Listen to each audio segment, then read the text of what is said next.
আসসালামু আলাইকুম রহমতুল্লাহ। আসবা অটোস থেকে আমি নাবিল।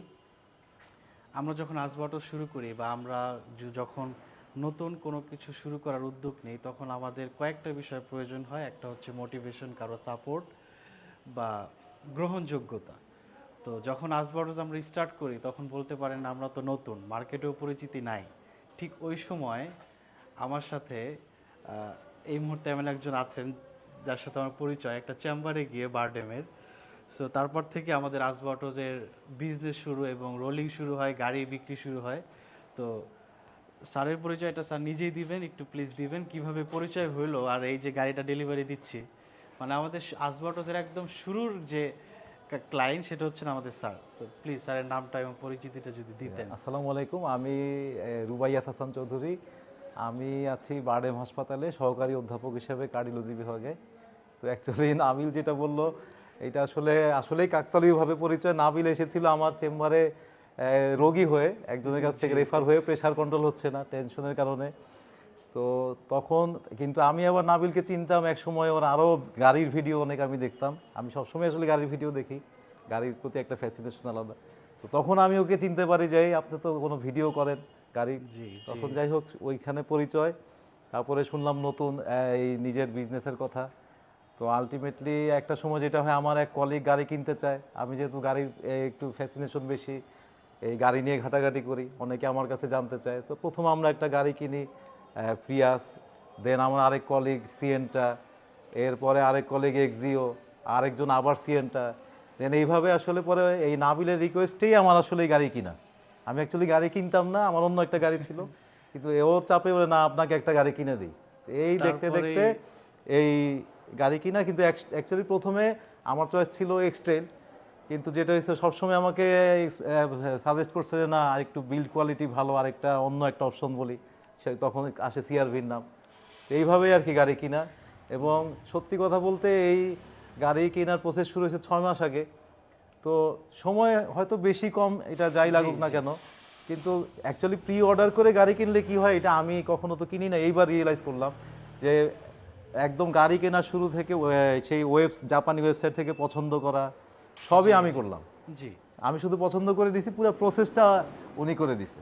কিন্তু পছন্দ আপনার হ্যাঁ ছিল। হ্যাঁ, পছন্দ আমার ছিল। আরেকটা হলো যে প্রি অর্ডারে কিনলে যে পুরো আমি একটা গাড়ির অথেন্টিক অকশন শিট, গাড়িতে অ্যাকচুয়ালি কয়টা ডেন্ট, কয়টা স্ক্র্যাচ আছে, সব কিছু দেখে যে একটা কেনার ব্যাপার, জি জি এইটা আমি বলবো প্রি অর্ডার করে না কিনলে আসলে মানে মন ভরে কিনা যায় আর কি। কেনা যায় আর কি। আর মজার বিষয় হচ্ছে এতগুলা যে গাড়ি আমি স্যারের মাধ্যমে অন্যান্য ক্লায়েন্টকে দিয়েছি, এখন পর্যন্ত তারা আমার শোরুমও চিনে না, বাসাও চিনে না, হ্যাঁ, না এখন পর্যন্ত আমরা কেউ শোরুমে যাই নাই। শোরুমেও যায় না।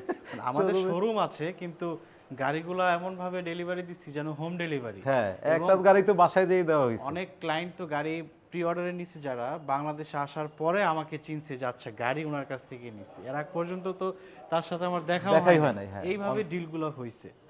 আমি বলবো যে আসলে সত্যি মানে পুরো ব্যাপারটা আসলে বিশ্বাসের এখানে। বিশ্বাসের এখানে। মানে বিশ্বস্ততার চেয়ে বড় কিছু আসলে কিছু নাই। আর মানে সবচেয়ে ব্যবসায় লাভ বেশি, 2 টাকা কম বেশি হবে, হবে। কিন্তু দিন শেষে এই বিশ্বস্ততাই থেকে যাবে। জি। আর আরেকটা বিষয় হচ্ছে গাড়ি এখন আমি আমার বাসার নিচ থেকে ডেলিভারি হ্যাঁ। দিচ্ছি। এটাও আমি সবার পরিচয় দেই যে আমার বাসা এখানে। প্রি অর্ডার নিয়ে তো সবচেয়ে জটিলতা বেশি, যে টাকা নিয়ে চলে গেল বা কি হলো। আমি মানে ডিল করার সময় ঠিকানা সব দিয়েই দিই যে এখানেই আমার সবকিছু, তো এখান থেকে যাওয়ারও কোনো উপায় নাই। আর ডেলিভারিও দিচ্ছে আমার এখান থেকে। আর স্যারের যে গাড়িটা, এটা তো আসলে অনেক আপস অ্যান্ড ডাউনের পরে আমরা সিআরভি নিলাম, আগের তো ছিল এক্সট্রেল। কিন্তু এই যে এতদিনের জার্নির ভিতরে টাকা পয়সার লেনদেন, কমিউনিকেশন গ্যাপ, এগুলা কোনো কিছু হয়েছে কিনা বা না, মানে আলহামদুলিল্লাহ কোনো মিসআন্ডারস্ট্যান্ডিং কমিউনিকেশন কিছুই হয় নাই। যাক সব কিছু এভরিথিং ইজ স্মুথ এবং এবং সব কিছু ক্লিয়ার। মানে সবচেয়ে অবাক লাগছে উনি যখনই গাড়ি ডেলিভারি দেয় সব কিছুর মধ্যে উনি কত টাকা গাড়ি কিনলো, পোর্টে কত টাকা দিল, ক্যারিং কস্ট সব সহ হিসাব দিয়ে দেয়। মানে এখানে আমি কখনো দেখি নাই, শুনিও নাই যে এইভাবে কেউ গাড়ির বিজনেস করে। এবং আমরা করি যে পোর্ট থেকেও গাড়ি ক্লায়েন্টকে সাজেস্ট করি যে গাড়ির সাথে করে চলে এবং আসে। আমাকে অফার দেওয়া হয়েছে যে আপনি ইচ্ছা করলে পোর্ট থেকে আনতে পারেন। মানে এটা আমি কখনো এরকম, আমি এর আগে আরো 2টা গাড়ি ইউজ করছি, কিন্তু এইভাবে কেউ গাড়ি সেল করে আমার ধারণা ছিল না। তো আমি সবসময় র কন্ডিশনের গাড়ি, মানে যে কোনো সিচুয়েশনে আমি যদি কোনো জটিলতায়ও পড়ি সেটাও সাথে সাথে শেয়ার করি যে আমরা এই ঝামেলায় পড়ছি। তো এর ভিতরে কোনো মানে সব ট্রান্সপারেন্ট থাকে যাতে ক্লায়েন্টার আমাদের ভিতরে কোনো গ্যাপ না গ্যাপ থাকে। না থাকে। তো আর এখন আস্তে আস্তে গাড়ি কিনতে কিনতে সম্পর্কটা এমন হয়ে গেছে যখন আর ক্লায়েন্ট নাই, এটা আসলে ডিফারেন্ট হিসাব।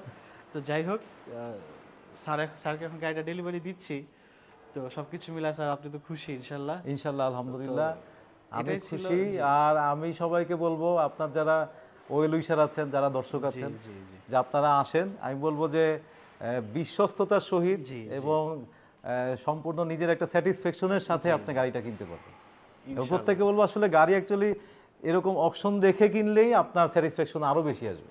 ইনশাল্লাহ, যেটা তো অবশ্যই। আর স্যারের কাছে যেটা আমরা বলবো, আমরা তো দায়বদ্ধ, এটা তো আমরা সবাই জানি। সো ভিডিও আর বেশি বড় করবো না ইনশাল্লাহ, এখন গাড়ি ডেলিভারি চলে যাবে। আর সবাই দোয়া করবেন, সুস্থ থাকবেন। স্যারের জন্য ছোট্ট একটা গিফট, সেটা আমরা দিচ্ছি, তারপরে আমরা ভিডিওটা শেষ করে ফেলবো। তো এটা স্যার আপনার জন্য, প্লিজ এটা বাসায় নিয়ে Thank যাবেন you. ইনশাল্লাহ। ঠিক আছে, আসসালামু আলাইকুম। আসসালামু আলাইকুম।